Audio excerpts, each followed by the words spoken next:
morning, good afternoon, or good evening. This is Pamela. Listen, we got some breaking news happening at this time on a good old Sunday. Y'all, please hit that like button. Please like this video. Please share this video if you care.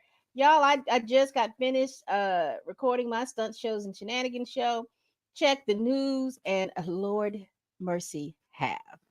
All right, so what is the breaking news? I hope my little sound effect happened. Let me see if I could play it.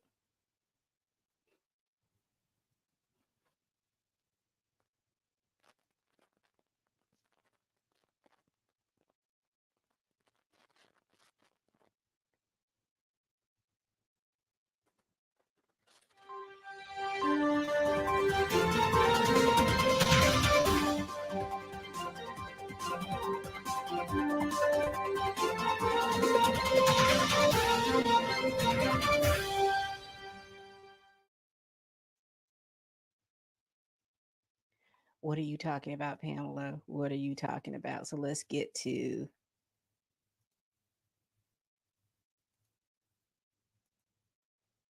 share AP News. This is a rolling article. So it's written by the Associated Press. So there are several different reporters writing this. This has continued to be rolling news, as you can see it right over here.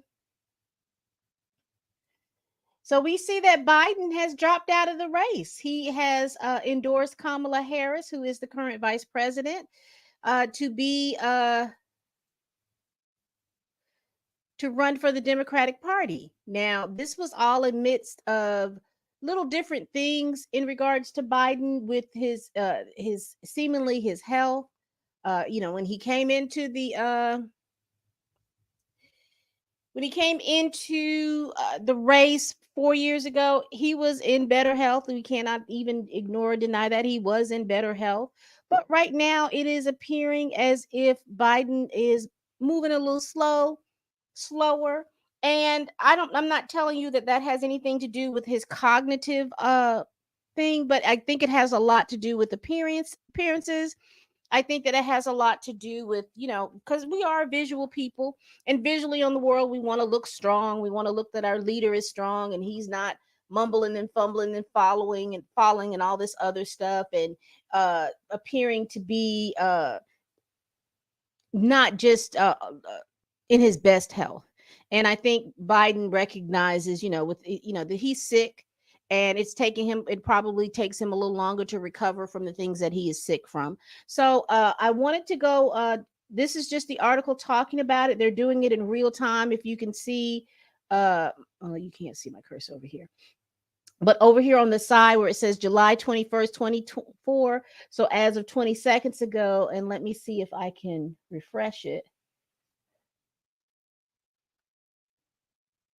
to make sure nothing else has kind of come through since that time. So we just have all the little different things, but it says here Joe Biden ends his 2024 president bid, and he endorses Kamala Harris. He wrote a letter, and I don't know why this cursor is moving so fast.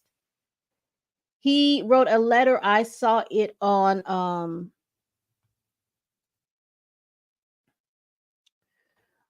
X. Let me get to X really quickly and show you that. We will read his letter that he had put out on X really, really quick.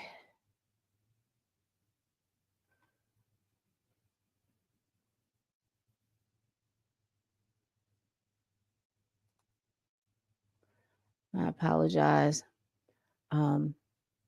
This happened so quickly that I didn't have all my stuff together. All right, so we got that post up. Let me present.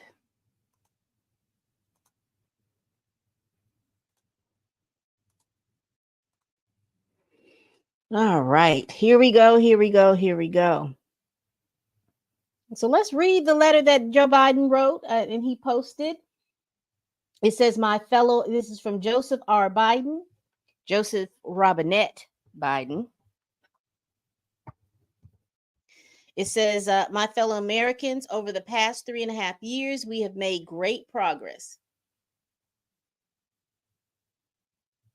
Today, America has the strongest economy in the world. We have made historic investments in rebuilding our nation, in lowering prescription drug costs for seniors, and in expanding affordable health care to a record number of Americans. We've provided critically needed care to millions of veterans exposed to toxic substances, passed the first gun safety law in 30 years, appointed the first African American woman to the Supreme Court, and has passed the most significant climate legislation in the history of the world. America has never been better positioned to lead than we are today. I know none of this could have been done without you, the American people. Together, we overcame a once in a century pandemic and the worst economic crisis since the Great Depression. We've protected and preserved our democracy, and we have revitalized and strengthened our alliances around the world. It has been the greatest honor of my life to serve as your president. And while it has been my intention to seek reelection, I believe that it is the best interest of my party and the country for me to stand down and focus solely on fulfilling my duties as president for the remainder of the term. I will speak to the nation later this week in more detail about my decision. For now, let me express my deepest gratitude to all of those who have worked so hard to see me reelected. I want to thank Vice President Kamala Harris for being an extraordinary partner in all of this work. And let me express my heartfelt appreciation to the American people for the faith and the trust you have placed in me. I believe today what I've always have, that there is nothing America can't do when we do it together. We just have to remember we are the United States of America. So that is the post from Joseph Robinette Biden, the current president of the United States. So I wanted to go through here. I don't want to stay on here long, but I do think that this is something that we should be reviewing. And look at this from the from the party, and I probably will come back and see what the people are thinking, because I just saw this. A lot of people are looking at this as Trump is going to be in office. Because why? Because what America says it is, it really not. It really is not. It has to be pushed and cajoled into certain things. And the one thing I knew remembering when Hillary Clinton and Donald Trump was running, even though Hillary Clinton made the better sense and understood the nation and where we needed to go, it was because she was Hillary Clinton, because she was a woman, that the country in a whole, and if you look at this country in the whole, and you look at the fact that most of the people in this country are white males, they were not going to have that. Now, I know what you're saying, Pam. You're trying to pit people together, but no, we just have to speak reality and we have to speak truths. A lot of people, and if you look at who is supporting whom, you have a lot of people who are religious. And a lot of religious people don't believe that a woman should be the head of anything. And so, since we see that the Republican Party is leading by religious and Christian values, I can clearly believe that they are not going to they are going to drum up the base about having a woman also. And on both parties' sake, whether the Democrats want to understand and realize this, you got a lot of people in the Democratic Party that are racist AF. That's just truth. And they're not wanting to see another a black president. Or I'm not going to even say that because they're not going to want to see a president of color. They're not wanting to see that. And so you will have, and that's what happened in, where Democrats don't want to admit it. That's what happened between Hillary and Trump running for office. that slight nudge that he got for running for office had to do with a lot of people in the Democratic Party who did not want to see a woman be the president of the United States. And that's just clear and that's just real. Even though if you didn't believe in her politics or anything like that, a majority of people were doing that. A majority of people were speaking on that they didn't feel like the country was ready for a woman president. Now, they mentioned all the things that they believe that her husband did. They also mentioned the things that happened over at that embassy, that when she was the Secretary of State, you remember there was an embassy that got overrun, and they believed that she was hiding stuff. And then they also were talking about the cloud storage, the terabyte drive or whatever. There was a whole lot of scandal in regards to that. And then when you juxtapose that, they were saying that she was keeping classified documents, but then when you juxtapose that to Trump, he's done the same. He has had classified documents in his purview, in his possession, that he should not have had. And I do understand and recognize that the judge had stated that the Department of Justice didn't have the right to hire a special prosecutor, and that's why she threw the case out. A whole lot. But we're getting back to this. So we're looking at that. What do you think? Because what we see, because again, I don't care what side of the aisle that you line up on. I care about the reality of the situation and the reality of what's going on. And what is the reality? And the reality is that the Republican Party wants to repeal a lot of laws that date back to the early 1800s. And they have now they'll say, oh, well, that's not us. That's the Heritage Foundation. But we also understand and know that the Heritage Foundation is funding a lot of Republicans in Congress, their campaign. So you could sit here and say that the Republican Party doesn't endorse that Project 2025. You could sit here all day, but the reality is money talks and BS walks. Whoever is putting more money into your campaign, that is who is going to have your ear. And that's how American politics has run for quite a long time. Even when you tried to get election reform and get things like this stopped, it hasn't. You had a lot of lobbyists and things like that are going in. And again, whoever is spending the most money for a certain campaign is the ear that congressman, or that's who they're going to listen to.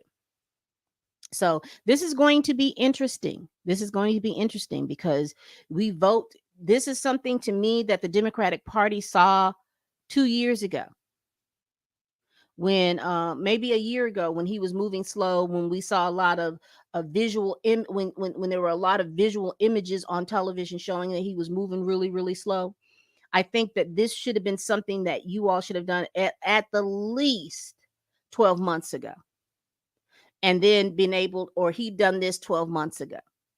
But as it's coming to the thing, it's looking like that the Democratic Party is disjointed. They don't have so those people who decided that they wanted him out, y'all voices should have been heard much louder 12 months ago. So now that he's out, will the Democratic Party endorse Kamala Harris? We know that President Biden endorsed her. We know that some certain congressmen, if we look at this ticker right over here on the side, we know that several the Congressional Black Caucus and Speaker Mike Johnson calling for Biden to well, he says here he attacked Vice President Kamala Harris. House Speaker Mike Johnson calls on Biden to resign, saying in a statement that if he's not fit to run for president, he's not fit to serve as president. That's not always true. We've had presidents say that they're not going to seek a second election. We know that. Harris made no reference of her party's political upheaval. All these little ticker things that are going on, and I'm quite sure that there is several things that you all can talk about. But I just wanted to come back to just talk about that. How interesting it is that not even was it? It's August, September, October, November. So you're talking about 4 months before the election that he decides not to run for re-election, when looks like this should have happened a year ago. That's my opinion. This is my opinion. You all take it for what you will. So what do you think is going to happen next? What do you think? Do you think that this will be a victory for Trump? Do you think that the Democratic Party can pull it together and have a nominee that will be that can run up against Trump? Because I'm telling you right now, if even if they pull Kamala Harris there, what the Democratic Party is not listening to or not thinking that it matters, y'all, there are a lot of men, and particularly black men, that do not like Kamala Harris. They wouldn't vote for her even if she begged them to. And a lot of that has to do from what they're saying, from the black men that are saying, is her stance on criminal reform and things like that. They're talking about her prosecutor's office was being ham-fisted and anything like that, similar to what I've heard a lot of them talk, a lot of black men talk about what's his name up in New York. So the Democratic Party has to face that. The Democratic Party also has to face with the fact that you have a lot of black folk who feel that it doesn't matter all of these many years that we have voted in this party. We still are not seeing some of the things that you all have talked about, or the progression of some of the things that we have asked for. We have seen a regression of certain things. So it's going to be interesting to see, because again, in the Democratic Party, where people don't believe it or not, there are a lot of black folks who are conservative who are in the Democratic Party, and that has everything to do with civil rights, that has everything to do with voting. And I'm interested to see whether or not these people will continue to vote Democratic, or will they vote Republican. I'm interested to see that. Um, my only issue is that I really do wish that this was instead of a two-party system, I really would love to see a third-party system. Now, I know when you say that, a lot of people get to scratching and itching in places that they'd never scratched and itched before, and get a lot of irritated. But this is what happens when you don't have. I think people do better when they realize that there are somebody else can come behind them. And this is what I'm saying. If there were three parties, everybody talks about, well, everything will get split and we won't be able to do this. No, this lets you know that when the Democratic Party is cutting up, when the Republican Party is cutting up, there's a third party in there that is going to be able to possibly meet the needs or whatever. Because here's the thing that's been the problem with the Democratic Party, and here's the thing that's been the problem with the Republican Party. Everybody is stretched out. No one is listening to the moderates anymore, because there used to be a time when a moderate Democrat and a moderate Republican looked similar.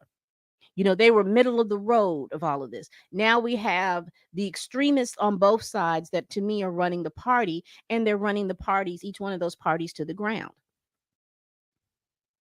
And you're allowing these extremists, these white national extremists, these religious zealots extremists.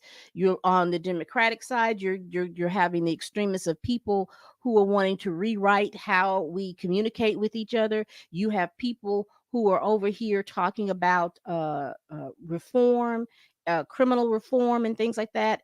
You have a whole bunch of people who are just being too extreme. We're trying to, instead of taxing everyone fairly, we're trying to overtax one portion of the population versus the other population. And where you think that things are going to trickle down, they're not. So you have the middle class who are now struggling with drug prices. They're struggling with the cost of living. Everything is going up, and in both parties, everybody is catering to the rich. And the rich are talking about, oh, well, we just need, if we could have these tax breaks. Well, if you have the tax breaks and you're not paying your fair share, where do you think the money is coming from? The money is coming from the middle class, and they're starting to see it. And in both parties, you're so worried about being part of the party that you're not looking at how is the politics, how is the things affecting you personally. And you could look at the middle class and see that everything is affecting. I mean, it's 2024. I remember even just last year, things that used to cost $1.50 are now $3.30, $4 and something, for something that cost $1.50. Nothing has changed in it. And probably, quiet as it's kept and loud as I'm about to say it, the quality of the product has diminished. Why is that so? But yet and still, because now that we don't tax the rich on a fairer basis, you see companies making record number of profits, while the middle class is struggling to figure out whether or not they're going to pay a light bill, they're going to stay behind on their light bill, or they're going to buy some food for the week. And those utility prices are also going up. Everything is going up, but the wages are not. Everything is going up, but the wages are not. And so, yeah, and now you're going to see a level of homelessness like you've never seen it before. Because who's going to be able to afford when you have to sit up here and figure out whether or not you're going to have a roof over your head, or whether or not that you're going to pay your car note? That's a problem. And I know a lot of people are laughing at these preppers and all this other stuff, but they do see something that we don't see. And if you sit up here worrying about Gucci and Balenciaga and all of those things, and wearing the finest rags and buying these expensive cars and stuff like that, y'all need to be going out here and trying to find you an acre of land and getting you a homestead or something like that. You don't have to have much, 1-2 acres. What y'all pay in an Hermes belt buckle can get you some land in some of these states. Sell them homes in the city and buy you some land out here in the country, because I'm telling you right now, the only people that they cannot control are the people who own their own stuff. When you're beholden to someone that you rent to, they can throw you out. When you're beholden to the electricity companies and things like that, they could turn your lights off if they feel like you're not doing what they want you to do. So if y'all want to get out here and get y'all a little homestead, y'all better do something, because I am seeing that, and people's like, oh, well, this is rage baiting. This is stuff. No, we see what's going on. And if you're someone that looks like me, you see it. We've always seen it. But, we spend so much time on the internet bashing men, and men bashing women, black men bashing black women, and black women bashing black men. And we spend so much time thinking that is such a great productive usage of our time. All of this other stuff is going on, and you don't have a clue on what you need to be doing because you're so busy bashing each other. So y'all need to figure it out. Figure it out. If men don't want to marry black women, fine, but you need to figure out what you're gonna do in the meantime, in the between time. If women, you don't want to be married to men, or you men, you could do it all bad by yourself, fine. But you need to be figuring this stuff out in the meantime, and stop worrying about that. Stop worrying about all that other stuff. Those things to me are secondary versus the fact that politically, it's we have come to a paradigm in our political system, and we need to pay attention to it. That's just point blank and period. All right, people. Again, I just wanted to go back that Biden has decided that he is no longer going to run for president. He has bowed out. He is endorsing Kamala Harris. Is the Democratic Party endorsing Kamala Harris? Who are they looking to be her VP running mate? This is all going to be interesting. And here's what else is going to be interesting. I'm willing to, this just may be me. There may be situations where they want to do a debate. I don't think Trump is going to do another debate. They're not going to debate. You're not going to see the issues. I don't know what kind of screen time they're going to give Kamala Harris to get on there and talk about what her issues and things like that, and what she sees for, what does she see for the country. I don't know what's going to happen with that, but this is going to be an interesting race. Law and politics for 2024 is going to be an interesting field. So y'all let me know down in the comments, what do you all think? How do you all think that this is going to affect going forward? What do you think? And I would love to hear it from the lens of economics. I would love to hear it from the lens of social contracts, and what social progress we're going to make, or social progress that we're going to go back from. Y'all let me know down here in the comments. And then politically, what does it look like for you all politically? Y'all let me know down in the comments. All right, we do this every week. Please like, comment, and subscribe. Please share this video if you care. Please tell a friend, tell a kin, tell a coworker, tell that heifer that you can't stand that I'm over here making these videos, child. And as always, people, bye-bye.